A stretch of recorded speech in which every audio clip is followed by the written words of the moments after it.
But the bye week. Phil, did the bye week come at a bad time for the Broncos, considering that they were rolling, have momentum, and now they have to take some time off? The bye. I would say if the bye week was in the middle of the season, it could come off as like a bad timing because you're rolling, you're trying to get things going. But this is at the end of the season. This is actually going to help the Denver Broncos out, and here's why. If you're banged up, you got a week to relax. All right, not just physically, but mentally as well. All right, yes, you guys are coming off of a 3-game win streak. You want to keep it going. You have a young enough team to where you can just keep it going. But you got to start to think. These young men, especially the rookies, have been playing football for a very long time. The rookies have been playing football since college football last year. And then they got to the combine, and then you go into maybe East-West Shrine games, and then you go into the camp. And then you play a long season. Yeah, after a long training camp. People like Bo Nix, Vele, Audric Estime, they are playing a lot of minutes with us now. Yeah. And so they've been playing a lot of football. And so you're in a situation now where you're winning games. You have the luxury to kind of take a step back and breathe, have a little fun, relax, heal up. Someone like Bo Nix, go back and watch film on yourself. Go back and see what you can do better. Now, for the coaching staff, this is big. This is big. Now, for a coaching staff, you're there all the time. You're there the whole entire week trying to figure out the game plan, trying to figure out what has been working for you and what has not been. Try to throw out the things that are not working for you and implement more of what is working for you and then add on to it. And so I'm expecting Bo Nix maybe to take 3 days off, come back to work and start to talk with Sean, see what he wants done. This is the time to do it. We're going to the playoffs, baby. Yep. And we need everybody to do it. We need everybody healthy, but we also need the coaching staff with the right mindset. Go back, review the film of the past. How many games have we played? 13. 13 games, and start to kind of put together the identity of the team. This is now, it's like, hey, we're 13 games into the season. Yeah. What's our identity? That's As a good team, question.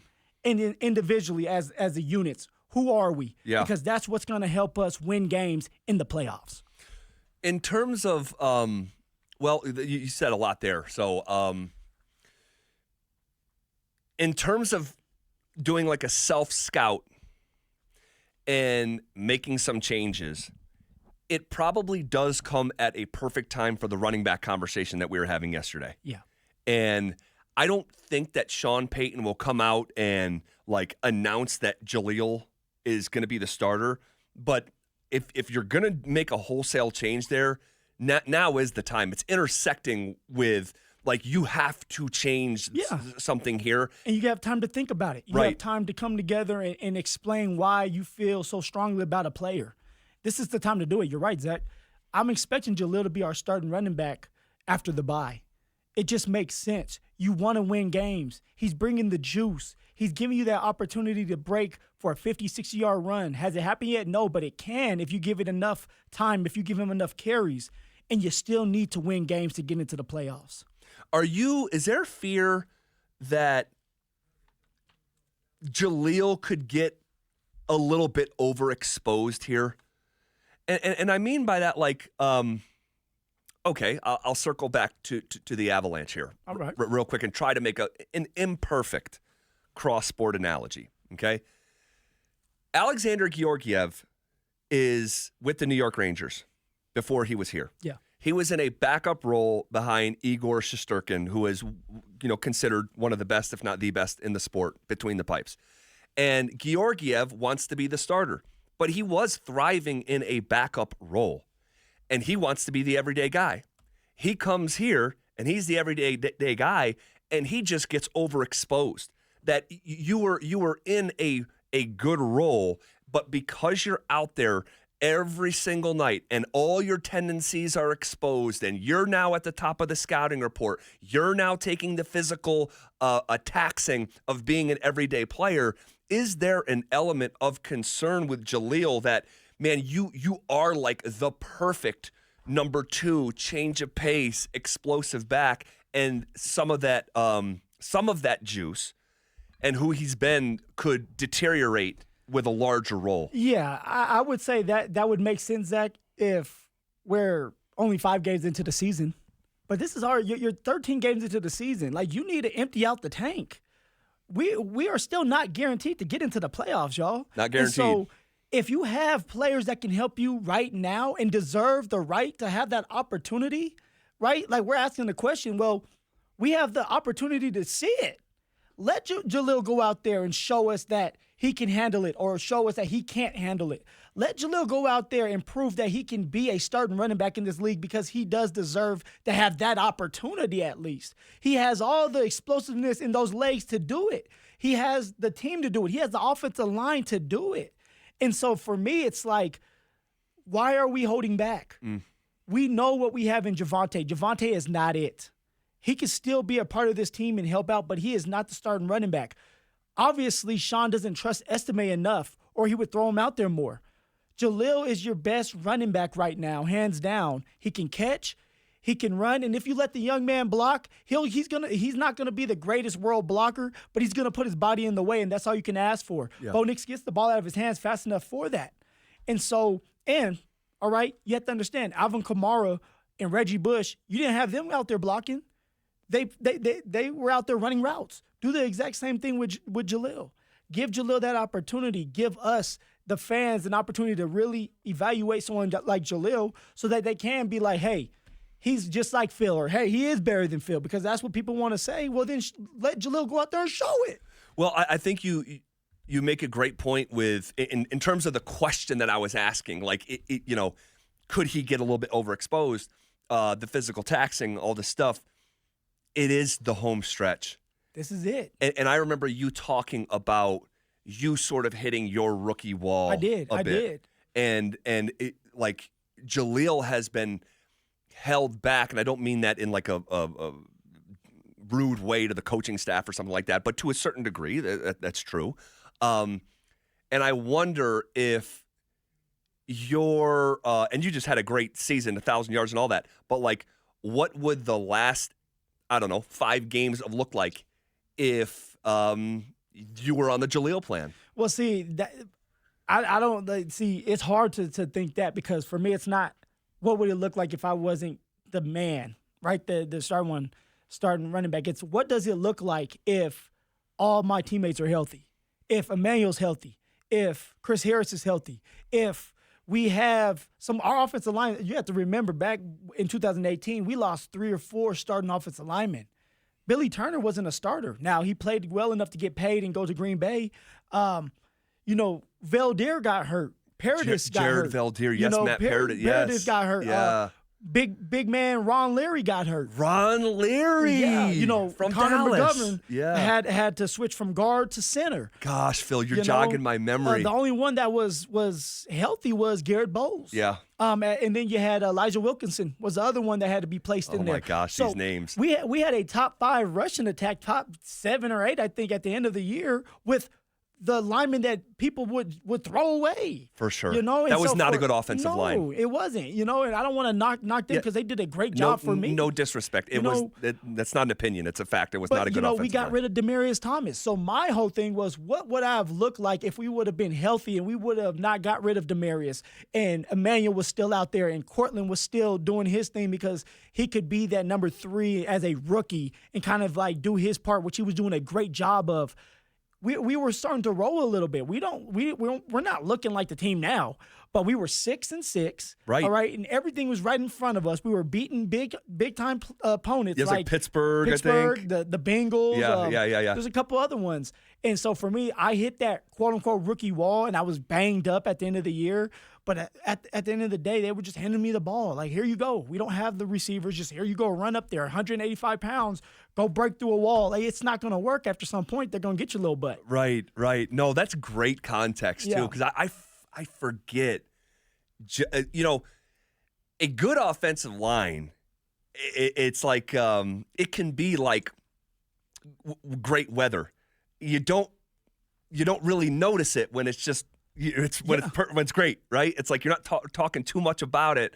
And then now you add a quarterback, right, that takes so much pressure off you, right? Like, I'm thinking, like, man, if we had Bo Nix, or I was with Sean and Sean Bo Nix. Like, Bo Nix takes so much pressure off of a team because he's doing all the right things. Hold on. He finds ways to make big plays. He's taking care of the football. He runs well. He's confident. And with Case was banged up too, right?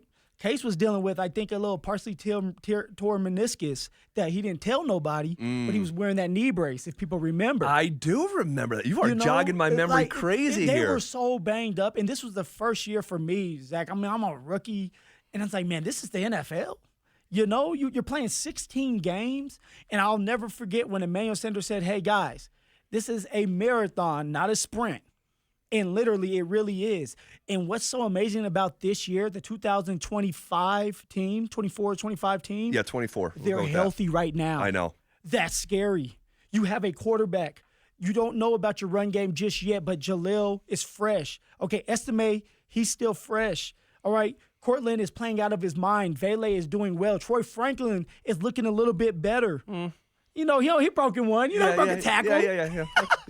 He almost scored. He almost got in. He did. And seriously, good for him. But I'll tell you this.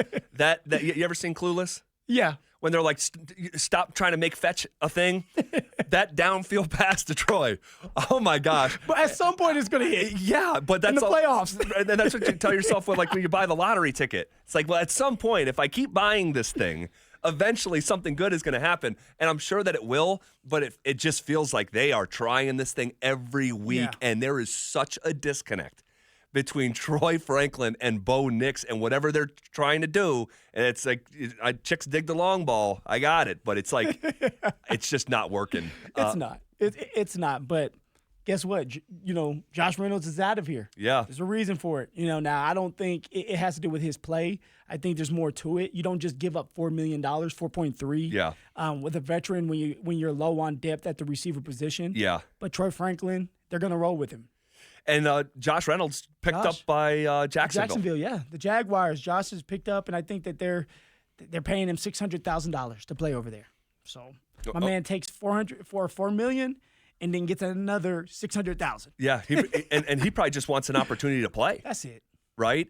But I just, there's a little something off. You thinking that too, huh? It's just it doesn't quite pass the smell test, and he was involved in that incident, and there's, it could have gone horrifically. It was planned and organized to take his life and all that, but there's something a little bit off. It's not just about getting the younger players involved. And I just until I know more, I'm just going to leave it there. But the smell test. It doesn't quite a little stinky. 1,000% pass. Not saying it's all about that. But there's always more to a story. Yes. And let's just leave it there. In terms of the identity of the team. Identity. What you identify as, man? A bad mamma jamma? That's what I identify as. That's what I figured. The identity of the football team. How would you fill in that blank? Like what? Zach, I went back and forth with this today. I cheated and looked at the rundown. I was like, okay, Zach's going to ask a pretty hard question here. So you cheated. You're supposed to look at the rundown. I know. I cheated. Tell them. I looked at the rundown. I was like, okay, Zach's going to ask a really good question today. And I sat at the table and I thought about it. And I was like, let me break it down into parts. What is the identity of the team first, right? The team as a whole. Okay. And when I thought about the Denver Broncos, I'm like, okay, relentless, fierce. They keep going. They keep going at you. Right? It's not just the quarterbacks being the orphan dogs. Yes. It's all of them. Yeah. Right? They're all hungry. They're all trying to find a way. They're never satisfied, and they stay hungry. And that's a scary recipe, and they're young. Yeah, it is a hungry football team. That's definitely a part of the identity. And so when I looked up, I said, okay, why are we called the Denver Broncos? What was the situation like? What were they? The people that decided, and it was the owner before us that decided to call it the Denver Broncos. Yeah, I know it's a long one. Yeah, I think it was Edgar Kaiser, maybe. And so it was like, okay, as a Denver Bronco, what represents a Denver Bronco? What represents what Elway's era was, and when they were winning games in the Denver Broncos, and it was strength, speed, and tenacity. And I'm looking at this young team right now, Zach. They have the strength, right? They're together, the togetherness. Yeah. They're playing for each other. The speed, they're out there just flying around. It's not just about the speed of a player, but it's just like they're flying around. They're moving around. They don't care about just thinking about, hey, is this going to hurt us or help us? They're just making plays, and they're playing freely. And the tenacity is they're just going at it, man. Yep. They're not stopping. They're finding ways to win. And that's who the Denver Broncos are. They have the strength, the speed, and the tenacity. Their identity right now is the Denver Broncos. Right? When we talk about the Baltimore Ravens, they're big, they're physical. But for the Denver Broncos right now, they're changing the way that people look at them. And I just have to call them the Denver Broncos as a team. That's the Broncos. This is what we remember the Broncos being. Yeah. Winning games. So like kind of returning to their identity that's been lost here recently. Now, as a unit, right? You start to separate them. I'm looking at the special team as a wolf pack. They're together. They're finding ways. They're smart. All of them have a job, and they're doing it to the fullest. They're doing a great job. For the defense, I'm calling them sharks. Right? It's like shark-infested waters. They smell blood, they go and get it. I like they're that eating. one. I like that one. They're relentless. They're not settling for anything but what they can do and be successful. And then when I got to the offense, I kind of got stuck a little bit because I'm trying to figure out what the offense can be right now. And if you're just joining us, we're talking about the identity of the Denver Broncos here at the bye week. And I'm still struggling to figure out about this offense. They're doing some really good things. And all I can think about is right now they're a pass first, run second offense. Definitely. Everything is running through Bo Nix. Yep. And I don't know how it looked with Drew Brees at the beginning of the year, but this is kind of like what I'm thinking is Sean's trying to do things like he would with Drew Brees and kind of mold Bo into Drew. So I don't know how that's going to look, but it's working out with the play action, right? They want to be a team that can run the ball. They're not the greatest run team right now, but they're trying. Right, they're trying to keep defenses honest at least, and it's a play action, moving, getting out the pocket, and so right now they're still a work in progress, but pass first, run second. That's what they are right now. They're doing a great job of passing the football, and they're having success doing that. Yeah, and it's so funny to hear you get to that point eventually with the offense because I wrote down here just a couple minutes ago how. In terms of the offense, how big Bo's role is in the identity of it. Yeah. And it may even be to, and I'm almost getting a flashback to the Jokic conversation, where it's like an almost unhealthy reliance on such a young football player. And the fact that he's passing these challenging tests like without a run game, that is... Oh, he's doing some crazy things. It is so impressive.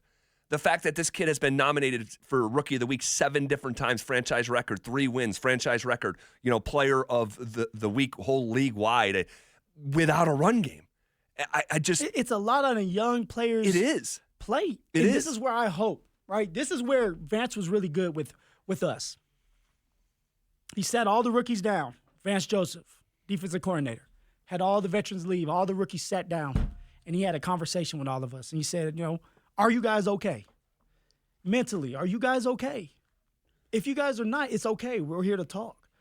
I hope Sean is sitting with Bo right now, just asking him, Sure. Bo, are you okay? Sure.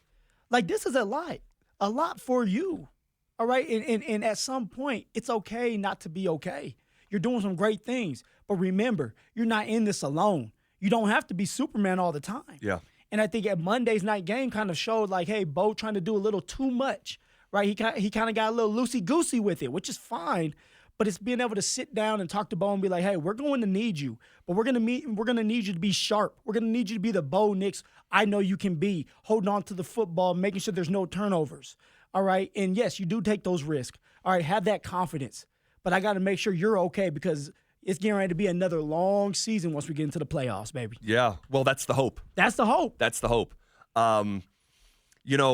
It's Bo. I'm blown away. Just unbelievable. It is. It really is. The fact that he is not only surviving his first year with this construct, he's thriving in it. It's super, super impressive. we'll see what it looks like last 4 games of the year. What was your bye week routine? Did you have a routine, or did it change year by year? You know, when I was with the Colts, we had played Denver. So I got to come home, and we had to bye the next week. And so instead of going back to Indianapolis, I asked if I could stay back. So my family and I all stayed back and just enjoyed being back home. Yeah. You know, just relaxing and stuff. And so they let you do that because yeah. sometimes the coaches are like, no, you're flying back. But you're a grown man. You know, at this point, you're a grown man, and you're making a lot of money, and you know what you have to do. And if you're not going to make the right decisions, you're going to be off this team. Yeah. You know, that's kind of like, you can't tell Tyreek Hill or someone like that, hey, you're coming back with the team. Well, you know, I've heard stories from guys of like, you know, this guy's in his hometown and he just wants to stay, and they're like, no, like, you're going to get back on the plane.